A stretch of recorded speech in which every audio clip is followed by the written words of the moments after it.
pertanyaan siapa sosok Panglima Kumbang sesungguhnya memang mengundang rasa penasaran.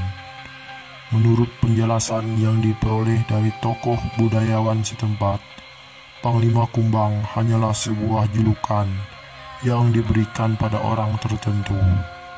Tidak semua orang yang mendapatkan gelar ini, hanya orang-orang dengan ilmu sakti serta memiliki pamor mentereng yang bisa mendapatkan gelar ini. Ada juga pendapat yang mengatakan kalau Panglima Kumbang adalah sosok gaib sakti yang hanya akan muncul ketika terjadi hal-hal yang mengancam eksistensi orang Dayak. Banyak yang menyebutkan kalau Panglima Kumbang memiliki karakter pendamai. Oleh karena itu, sosok ini juga dianggap sebagai figur seorang pahlawan sekaligus pelindung. Membicarakan Panglima Kumbang, ia juga sosok yang sama saktinya dengan Panglima Burung. Walaupun kedua panglima hebat ini memiliki kesaktian yang sama-sama kuat, cara mereka melindungi diri dari musuh dikatakan sangat berbeda.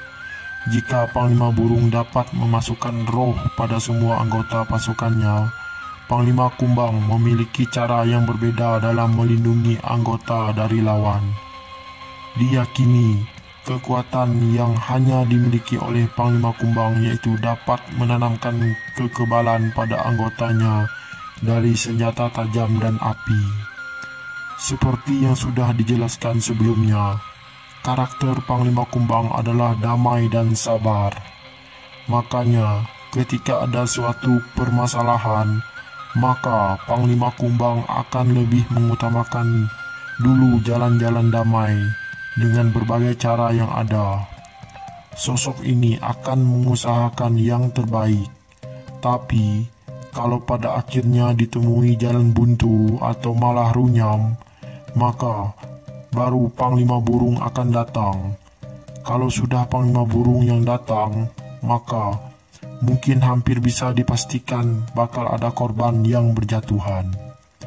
Melihat tugas serta peranan Panglima Kumbang dalam masyarakat, sosok ini lebih banyak berkiprah dalam aksi-aksi yang melibatkan massa, mulai kerusuhan, pertikaian dan konflik suku.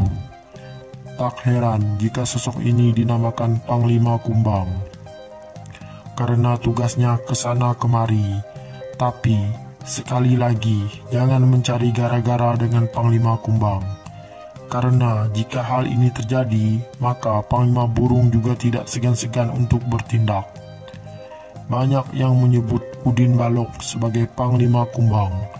Gelar tersebut senter dibicarakan hingga akhirnya membuat tokoh adat Dayak angkat bicara dan mengomentari hal tersebut. Sebagai figur yang terlihat mengawal Bahar bin Smith, seperti apa kontroversi seorang Udin Balok yang disebut sebagai Panglima Kumbang itu?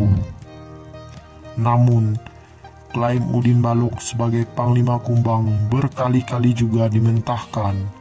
Bahkan Dewan Adat Dayak beberapa tahun silam menegaskan Udin Balok bukan orang Dayak. Mereka juga menegaskan dan mendesak Udin Balok meminta maaf kepada masyarakat Dayak. Sebutan Panglima Kumbang yang disematkan pada Udin Balok membuat Biro Hukum Dewan Adat Dayak angkat suara. Dilansir dari Wirta Ekonomi tanggal 24 bulan 5 tahun 2020, lembaga tersebut mengeluarkan pernyataan resmi yang meminta agar Udin Balok meminta maaf karena membawa-bawa adat Dayak dalam setiap kegiatannya.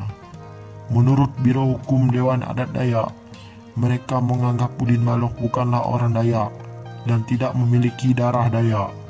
Terlebih, Panglima Kumbang adalah salah satu sosok yang disakralkan dalam tradisi dan kebudayaan suku Dayak karena merupakan salah satu kesatria yang dihormati. Sosok Udin Balok yang disebut-sebut sebagai Panglima Kumbang ternyata diragukan kebenarannya oleh beberapa pihak yang merasa keberatan, seperti yang dilakukan oleh Dewan Adat Dayak Kalimantan Tengah.